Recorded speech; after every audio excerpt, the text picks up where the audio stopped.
responsibilities. So overcoming objections, very, very important. Following up with patients, your new patients and your existing patients. Your fortune is in your follow-up. Follow-up has to be done correctly. Follow-up doesn't work when your diary gets a bit gappy, so you print off outstanding treatment plans and make the team ring everybody.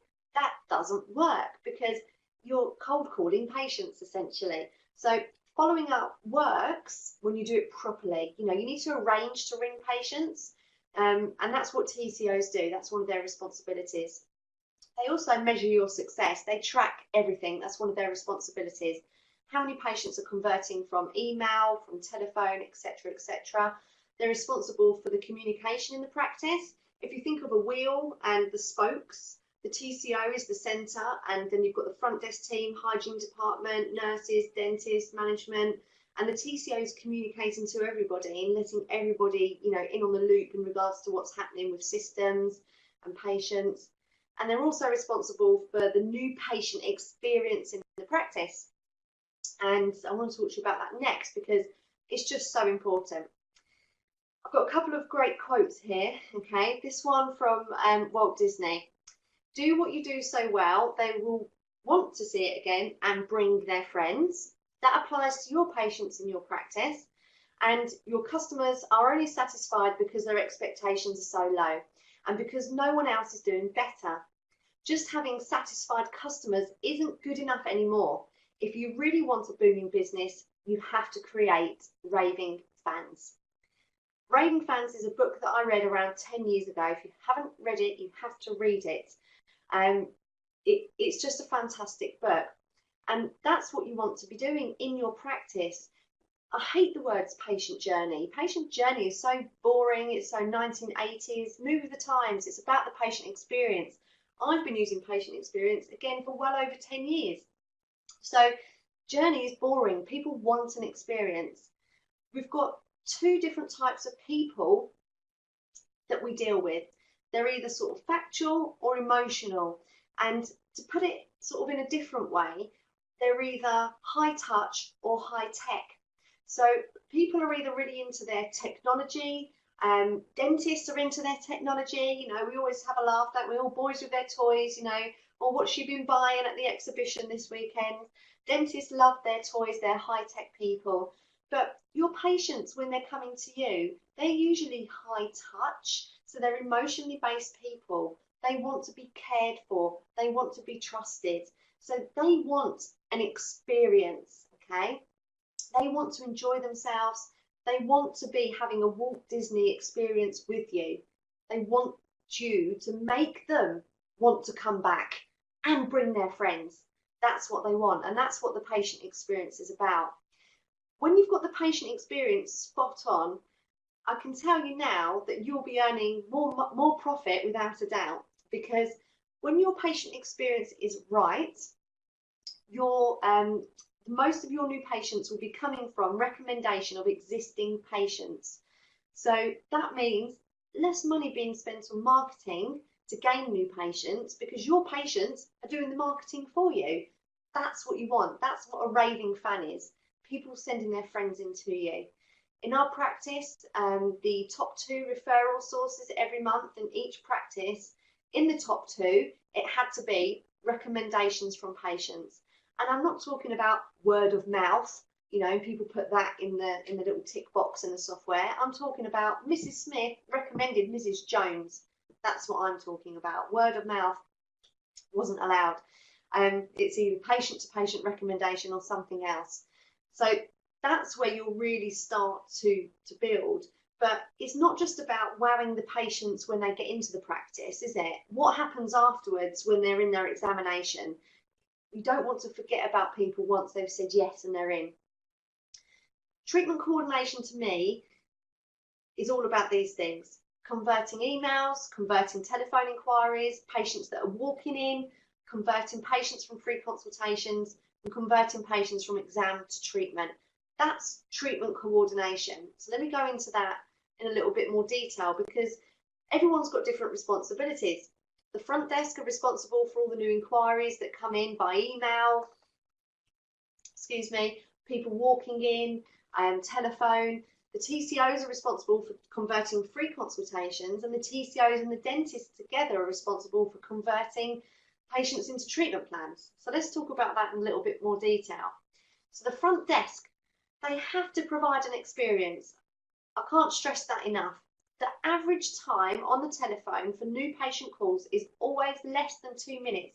It's often around 1 minute, 10 seconds. That's how long new patients are on the phone for. I know this because I do a lot of mystery calls, okay? And actually, it should be, on average, at least 7 minutes long, the phone call to a new patient. There is a fantastic book written about a business in America called The Zappos Experience. If you just put in Amazon Zappos, you'll find the book. And this is a telephone order line shoe company. It's one of the biggest businesses. I'm sure it's been actually bought by Amazon now.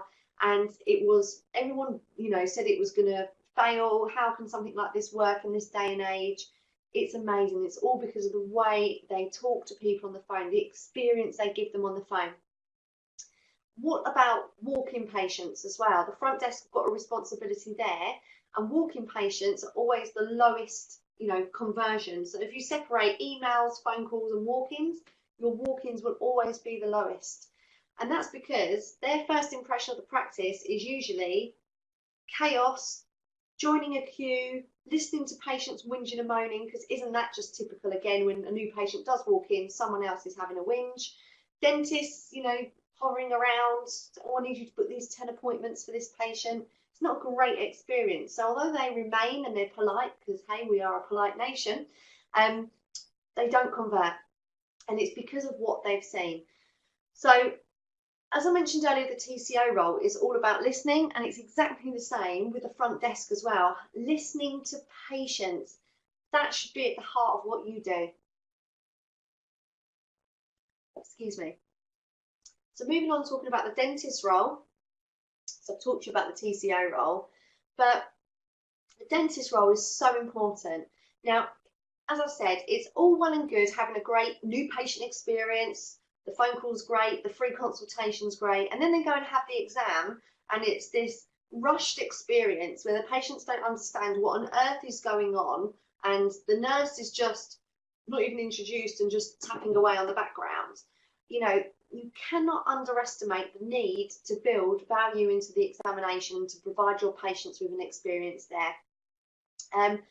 Patients need to feel listened to, they need to feel cared for, they need to feel understood. And, the figures never lie. I implement 30-point oral health assessments into practices. The practices that are doing those versus to not doing it yet still having a TCO, their conversion rates are so much higher, and not only that, in regards to the business, they are the most profitable practices. Think of it, in relation to perhaps an experience where you have bought something. I'll never forget getting a Volkswagen Golf a few years ago. I was so excited about this. I'd always wanted a Golf. I'm getting a Golf, brand new car, and everything was fantastic. Next thing I know, I'm picking the car up. Yay, brilliant. Except it wasn't brilliant because the salesman had taken out a couple on a test drive. Even though he knew what time I was coming in to collect my car, he didn't care about me anymore. He'd made the sale. He made me wait 45 minutes for my car. I've gone out and found it myself, had a look around, and it's just like, it wasn't a great experience. And for you dentists listening, your examination is time to showcase your clinical ability. Okay, so by rushing through an exam, providing an experience that patients don't understand, you're not showcasing your true clinical abilities, and patients need to see that because what you offer is fantastic. So the TCO role, or treatment coordination, as it were, it's all about giving patients options. How do they come to you first of all? Can they come straight in for an exam, or can they have a free consultation? It's also about attracting nervous patients to your practice. I've been working with nervous patients since the day I started as a dental nurse doing sedation. Later on, a couple of years after that, I worked with a private dentist. All we did was sedation, or pretty much sedation. We accepted private-only referrals from the local area, from the county, and it was amazing. So this is something I've experienced for many, many years. nervous patients really become raving fans, just like patients can become raving fans of your exams. So, you know, it's really great for nervous patients. The other thing I really want to stress with the TCO role and system is that it really helps with valid consent processes. And I know I harp on about this all the time. So if you haven't heard me harp on about it before, you're about to now. But, you know, in regards to valid consent, there are three elements. You've got competence, voluntariness, which I can never say, and knowledge. And your patients don't get knowledge if treatment plans are sent in the post, if they don't get a good preclinical interview, if they don't have the opportunity to ask you questions, they don't get that knowledge. And many practices are missing out on the knowledge part when it comes to valid consent. And the TCO system really, really helps you with all of that. I've got a question here. Does a TCO have to be a full-time person? No, the TCO doesn't have to be a full-time person, which is why I said earlier on that having an office converted to a multi-purpose room where it's a consultation room and an office works really well, because a TCO role isn't full-time. I've got practices where it started 1 day a week, only offering free consultations, and now it's built up and built up. So it grows with the practice as the practice grows. And by growth, you know, practices on average increase their gross by around 40% when they're using a TCO, which is pretty good. Got another question. Is it important for a TCO to wear a conventional uniform? That's a great one. Thank you, Kamlesh. I love this question because I personally feel that TCO should be in business dress when dealing with patients. You know, you don't want them in scrubs by any means. So if they can be in business dress, or if your front desk have a nice smart uniform, perhaps, you know, a nice suit or dress, then they should match the front desk's uniform. That's always a really nice thing to do. And again, with the front desk team, I always feel they should be in uniform as well. And then the TCO can link in with that. I will just give you some contact details. Firstly, thank you ever so much for joining me today. I really appreciate it. You've got my website there at the top, horton-consulting.com.